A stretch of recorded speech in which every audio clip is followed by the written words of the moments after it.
The footage you're seeing was taken at a Nashville convenience store in late 2006, and it captures what, in my opinion, is one of the most senseless crimes that I've ever covered on this channel, and I cover a lot of those, so that says something. It tells the story of a beloved grandfather who was just going about his business as usual, but due to poor timing, ended up in the center of a very disturbing crime scene. Not only is this case extremely infuriating, but it also has a twist or two that I don't think you'll see coming. So, I'll tell you everything, but as usual, let's get into the backstories first. The entry begins in Nashville, Tennessee on December 12th, 2006. Christmas was around the corner, people were getting off work and rushing around to get their gifts, and the man at the center of today's story, Lee, was going about his day pretty much as usual. Now, we don't actually know too much about Lee, but we do know that he's a well-respected man and a very beloved grandfather who, at the time, had 5 young grandkids. And this was actually around the time of year where he would do something he did every year for his grandchildren. He'd play Santa. Lee absolutely loved doing this. He would call them multiple times during the holiday season and say ho ho ho, or some of the other typical Santa stuff, and the kids not only believed it, but they really looked forward to it. And really, he did too. I mean, he loved these kids more than anything. Very horribly though, just before Christmas of 2006, Lee's family members would be getting a totally different phone call, and it's one that would alter their lives permanently and absolutely break their hearts. On this night, so again, December 12th, 2006, Lee walked into a Nashville convenience store to make a simple purchase. The store was AM/PM discount tobacco, and it was on Gallatin Pike for any of my viewers in Nashville. After entering, Lee did what he normally did. He got what he needed, and then he approached the counter where a clerk who went by the name Sam was working, happy to cash him out. There was another worker there as well, but Sam and Lee were fairly familiar with each other, and so in this case, Sam decided to run him through. And that's it. That's where the normal part of this footage ends. That's where what was otherwise a very standard convenience store visit came to a halt, because in a split second, things turned into complete chaos. While standing there, 2 individuals in ski masks suddenly burst through the entrance, one armed with a revolver and the other carrying a shotgun. Lee's eyes darted around the small space, searching for the exit, maybe a back door, or just anywhere to run, but there was none. The store's layout trapped everyone inside with the gunmen, unless he wanted to face them directly. We can tell that he knew there were limited options here and that he had to act quickly. The masked up robbers started shouting commands, ordering everyone to the floor, so Lee dropped down, pressing his face against the cold surface and trying to make himself invisible. Following this, one of the gunmen barked demands at Sam, the clerk behind the counter, ordering him to open the register and hand over the cash. Sam responded that he didn't understand English, which aggravated the assailants. And Sam was an immigrant, which we'll get into, but whether he actually didn't know fluent English or if this was just a panicked stalling tactic, we don't really know. But either way, this made no difference to the robbers. This conversation didn't even have time to develop in any way because the gunman's response was immediate and brutal. He raised his weapon and fired at Sam from across the counter at point-blank range, taking him out instantly. Now, you'd think that the violence would have ended there. The cash register was now free. They could just take the money and run. But something went wrong with the cash register and it wouldn't open. Or in reality, they were actually just too stupid to know how to open it. But nonetheless, the armed thieves couldn't access the drawer. So they just very quickly gave up on the cash, the entire reason that they entered the store, and being unable to get a single dollar from the store made them even more mad. This frustration and panic resulted in a decision that would seal their fate as well as the others in the store. They determined that everyone in the store had to die.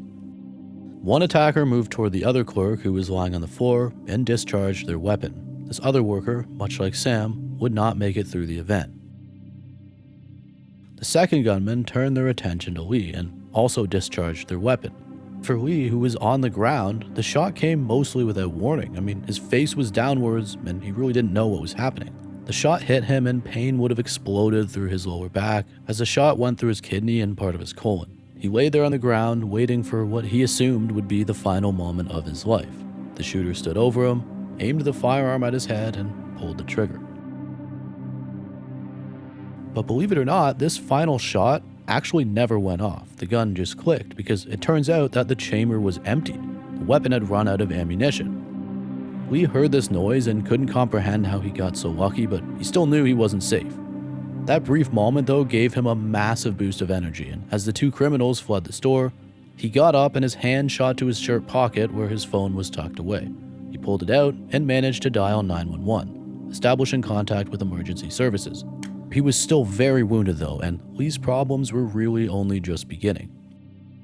I just want to remind you again that the two robbers ran from the store having accomplished nothing. They hadn't stolen a single dollar and the register remained closed. When I say this is one of the most senseless crimes I've ever covered, this is what I'm talking about. Emergency services were quickly on their way and eventually arrived at the disturbing scene, where the two store employees were pronounced deceased, and there's actually a second customer in there, so not Lee, who was uninjured. Though there is limited available information, we know that both employees of the convenience store were young individuals who came to America from Egypt in the years prior to search for a better life. I would love to tell you more about them, but unfortunately, that's all the information that we have.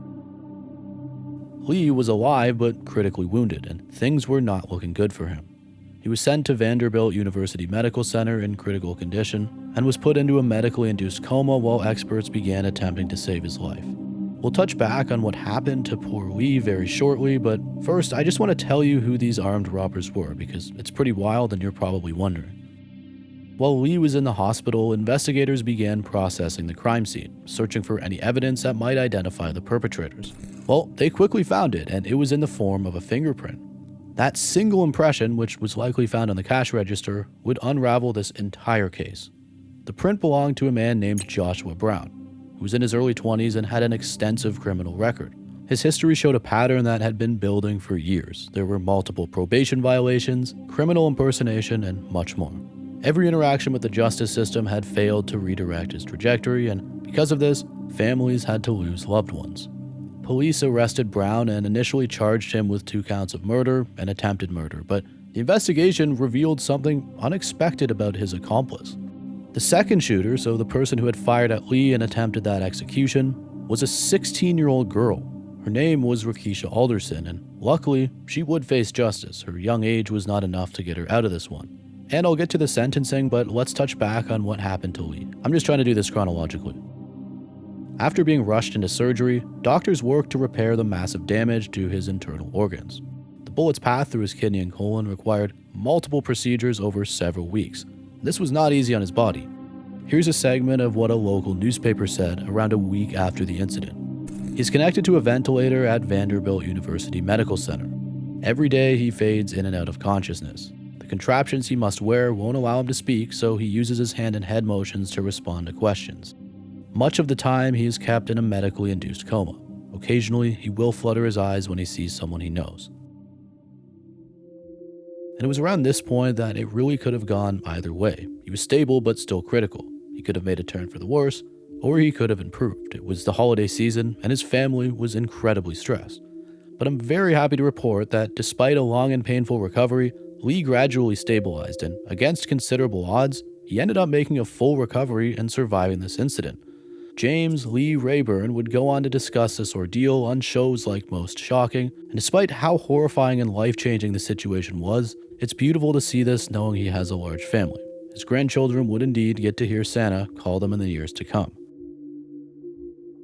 It's very important to remember though that 2 families weren't granted that same fortune. Sam and the other clerk went to work at a convenience store and never came home because 2 people decided that not being able to get money out of a cash register was worth killing them for. And it makes me absolutely sick to my stomach. I really do wish I was able to get more information on them, but there's just nothing out there. This case is exceptionally obscure and largely limited to newspaper articles and short TV segments, which even those were very, very hard to get. The case against Joshua Brown moved through the Davidson County criminal court system. Prosecutors assembled their evidence, including the video footage from the store's security cameras that had captured the entire incident. The video, as you can imagine, became central to the prosecution's case. Brown's attorney attempted various defense strategies. They moved to have portions of the video redacted. They tried to present a theory that Brown had acted under the substantial domination of another person, trying to suggest that he wasn't fully in control of his actions, but the jury rejected both arguments. They heard the evidence and deliberated on charges of 2 counts of felony murder, attempted first-degree murder, and attempted especially aggravated robbery. They returned guilty verdicts on every count. Joshua Brown received 2 life sentences without the possibility of parole for the murders, plus an additional consecutive 20-year sentence for the attempted murder of James Lee Rayburn. This means he will never leave prison. Rakisha Alderson, so the 16-year-old girl, was transferred to an adult court and sentenced to life for each of the felony murder charges, which will run concurrently, plus 15 years for the attempted homicide of James Lee Rayburn. She'll be eligible for parole when she's 73 years old. There was also an 18-year-old getaway driver that is mentioned in virtually zero articles who was named Robert Betts II, but I was unable to find any verifiable sentencing information. I was, however, able to find an obituary that suggests that he passed away in 2020 at the age of 32.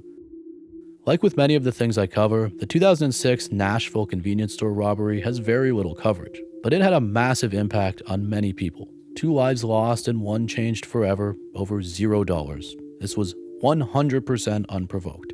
I'm happy to hear that these people will be locked up for life, and my heart is with those whose lives were affected by this tragedy. Before we continue, I very quickly just want to remind you all that I have a Discord server with almost 500 people in it. Everyone's awesome. We do giveaways pretty often where all you have to do is just click to join. And the case suggestions channel is hands down the best way to recommend cases to me. The link's at the top of this video's description if you want to join.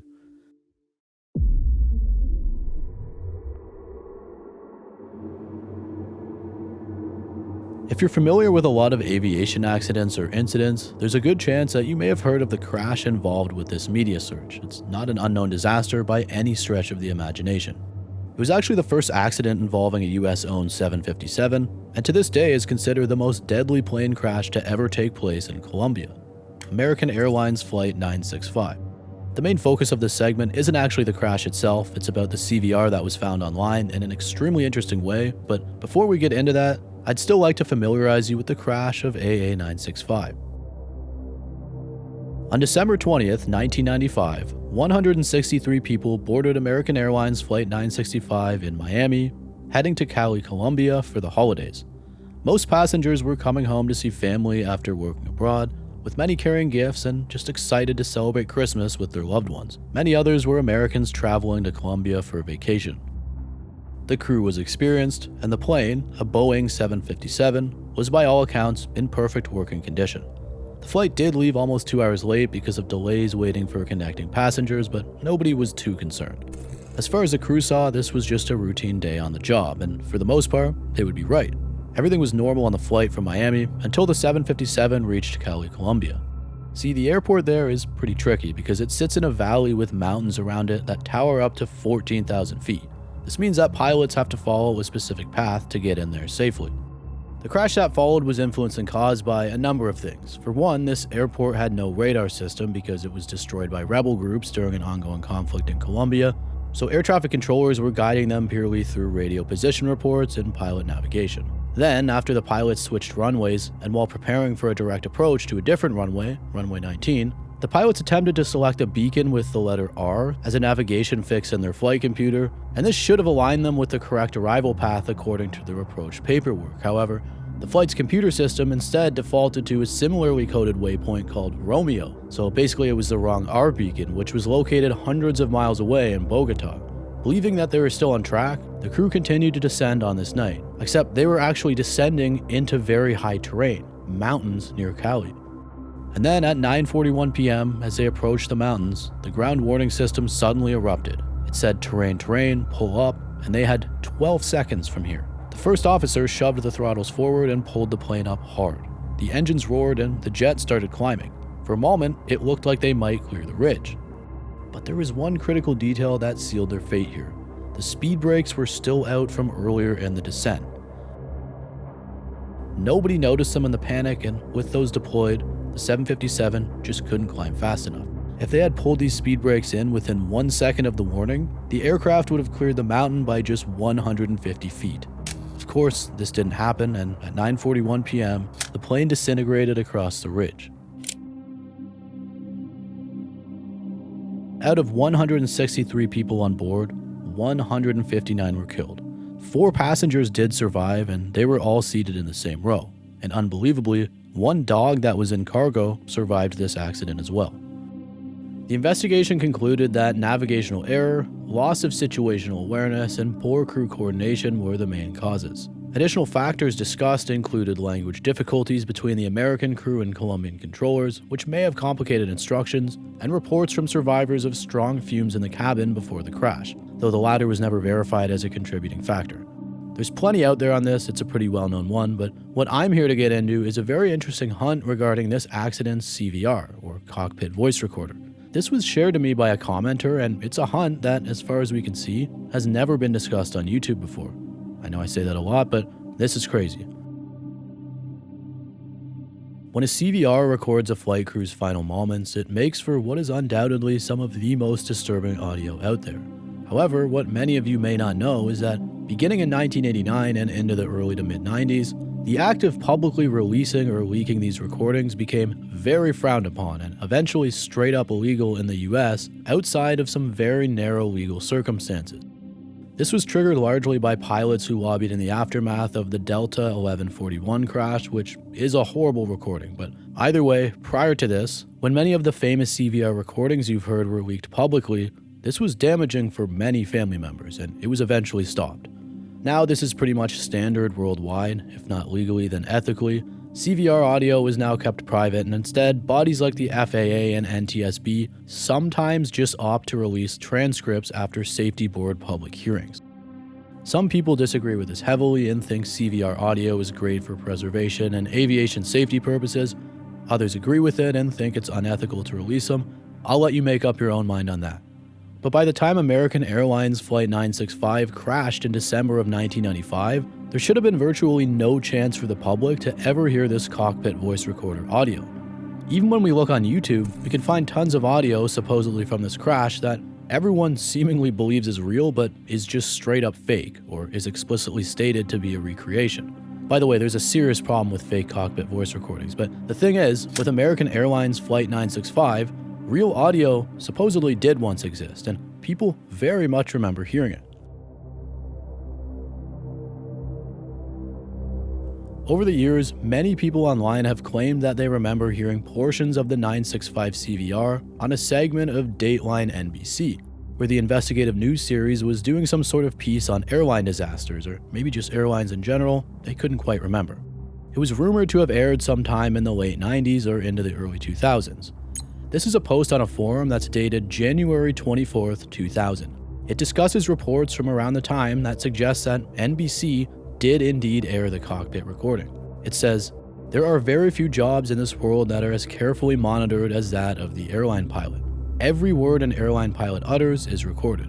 One of the few, if not the only, reasons that pilots have agreed to having Big Brother ride with them is that they wish to improve safety.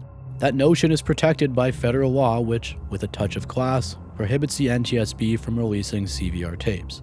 As AVWeb reported Thursday, Dateline NBC last week ignored this and aired tapes from the December 1995 fatal crash of American Airlines Flight 965 at Cali, Colombia."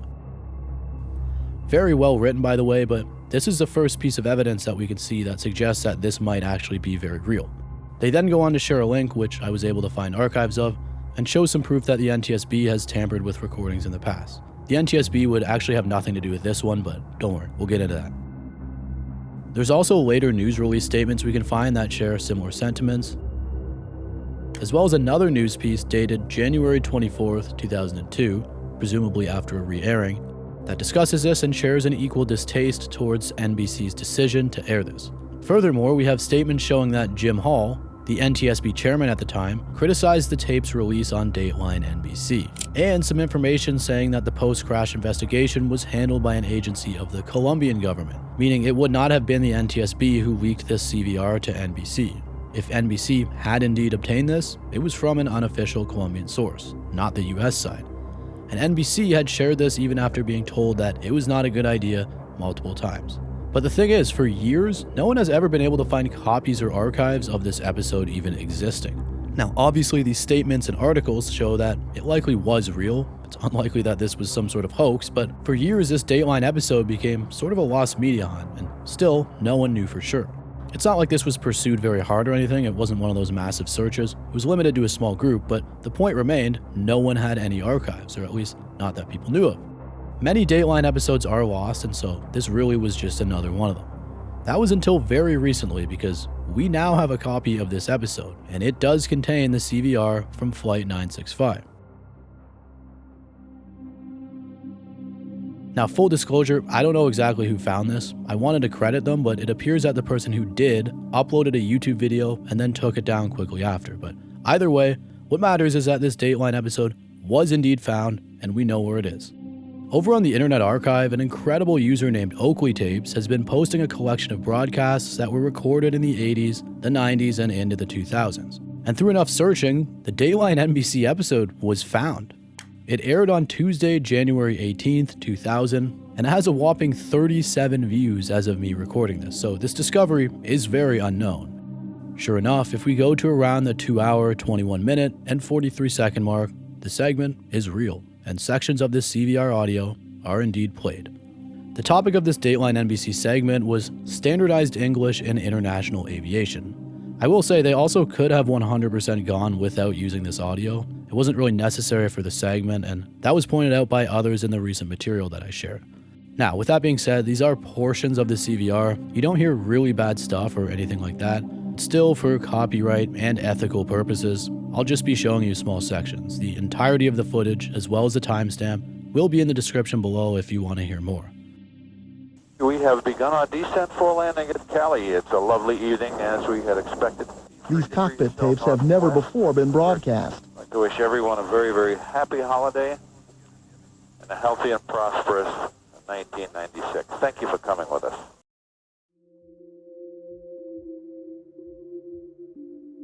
So, after years, this Dateline NBC episode containing real CVR audio from American Airlines Flight 965 has finally been found. That part we can put to rest. However, some people still don't think this is real. After all, it wouldn't be out of the realm of possibilities for this to be a reenactment, given that we know certain bodies or media companies often tamper with these or add things.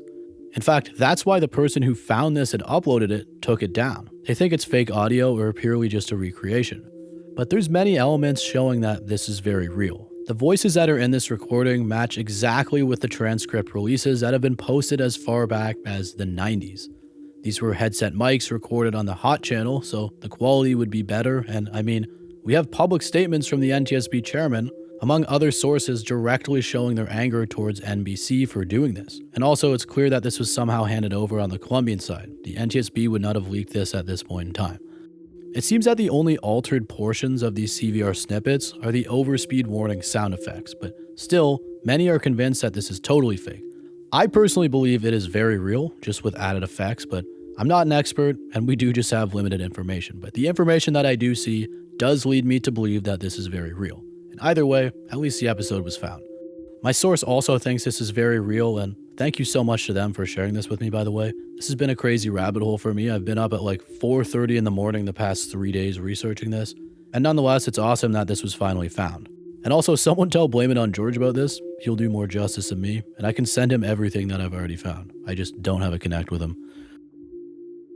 One final thing on the topic of American Airlines Flight 965 that I wanted to highlight is the absolutely incredible survival stories of the 4 individuals who made it through this disaster.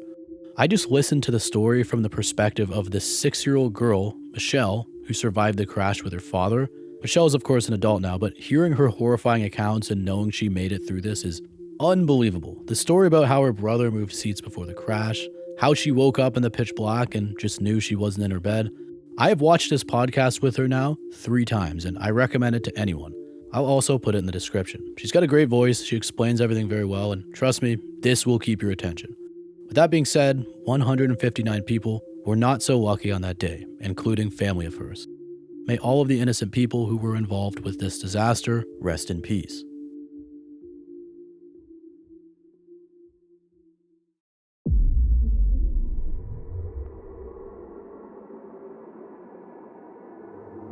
This entry is absolutely heartbreaking, I just have to give the heads up. It takes place in Christchurch, New Zealand in January of 2022, and the person at the center of our story is a 37-year-old woman who was originally from Colombia. Her name is Juliana. Juliana moved to New Zealand roughly 10 years earlier, seeking a safer life and the opportunity to study English, while in the process leaving behind an environment marked by violence. From what I could find, friends and family described Juliana as warm, gentle, and cheerful, someone whose intense kindness really became evident once you got to know her. She worked as a 3D designer and spoke very fondly of her colleagues. She considered them like family. For Juliana, New Zealand had become a place of safety and peace, and her move that she'd made back when she was 27 had by all means been a very good choice for herself. She still missed home in many ways, and her sister was all the way in California, but let's be honest, she made a fantastic life for herself. But unfortunately, this was going to change very quickly and in a terribly, terribly tragic way. In November of 2021, Joseph James Brighter, a 35-year-old man with a violent criminal history, moved into the flat next door to Juliana on Grove Road in Addington, meaning just a single wall separated their apartments. And I'm just going to say it right now, this guy is probably one of the most despicable people whose names I've had the misfortune of saying on this channel. Brighter had previously been imprisoned since 2014 for rape, kidnapping, unlawful sexual connection, threatening to kill, and assault. He'd been denied parole 4 times before his release in November 2021, when he was assessed as medium to high risk of reoffending.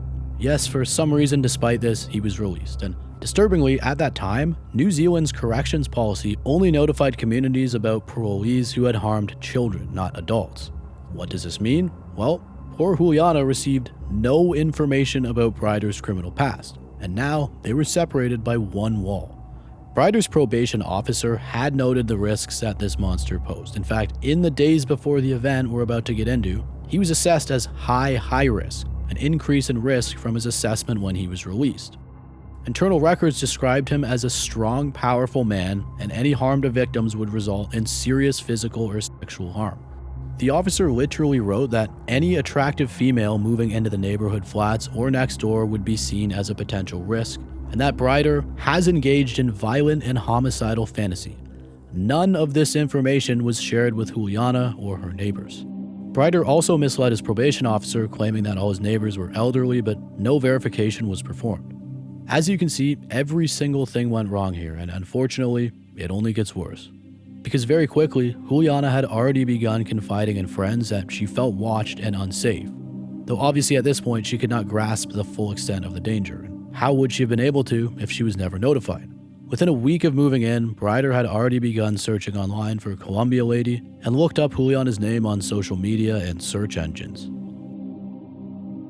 On the evening of January 21st, 2022, Juliana went out with a friend, and upon returning to her home, she saw Brighter sitting outside on the porch, which made her uneasy. So she asked her friend to drive her directly to her door and wait until she was safely inside, which her friend did before making sure she got in. This would tragically be the last time that anyone outside her flat saw her alive. The following morning, so January 22nd, 2022, Juliana was scheduled to go hiking with friends. Some sources say cycling, but suffice to say, she did not show up. And when she didn't arrive, her friends naturally grew concerned, and repeated calls went unanswered. So they drove to her flat, saw the lights on in her car in the driveway, and called the police. Law enforcement advised that they could enter if they felt safe, and at around 10 p.m., still on the phone with police, her friends entered and discovered Juliana.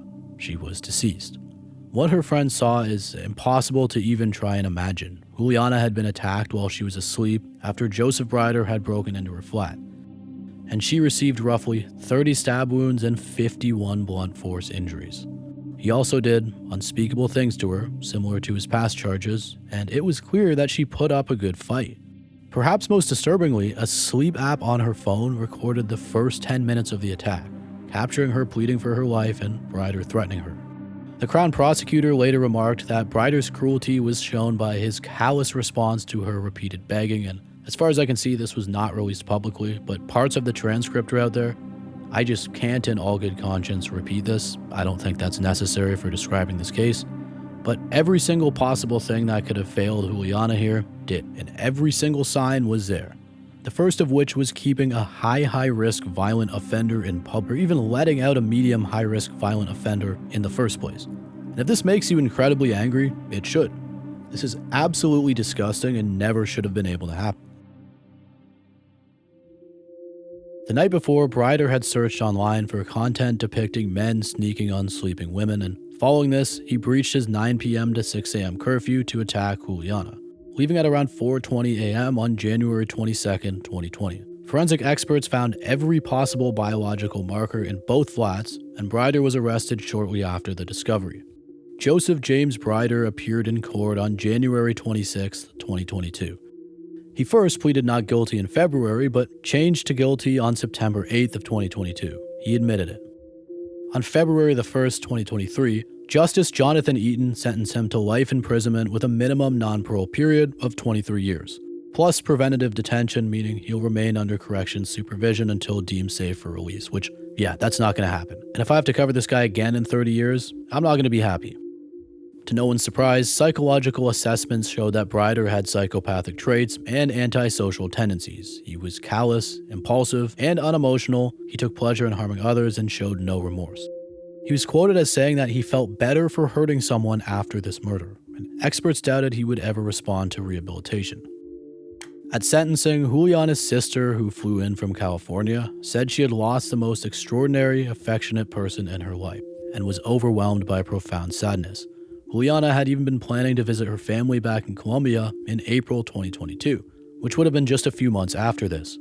Her family said this tragedy never should have happened and that she should still be alive, and asked people not to forget her. And that's part of why I had to cover this case. I was shocked to see how unknown it is. In July of 2022, corrections conducted an internal review and concluded that staff actions neither caused nor could have prevented the crime. They acknowledged some responsibility, like adult sex offenders are now also included in community notifications, but that should have just always been the case. A coronial inquest in April to May 2025 examined over 20 issues, including community notification.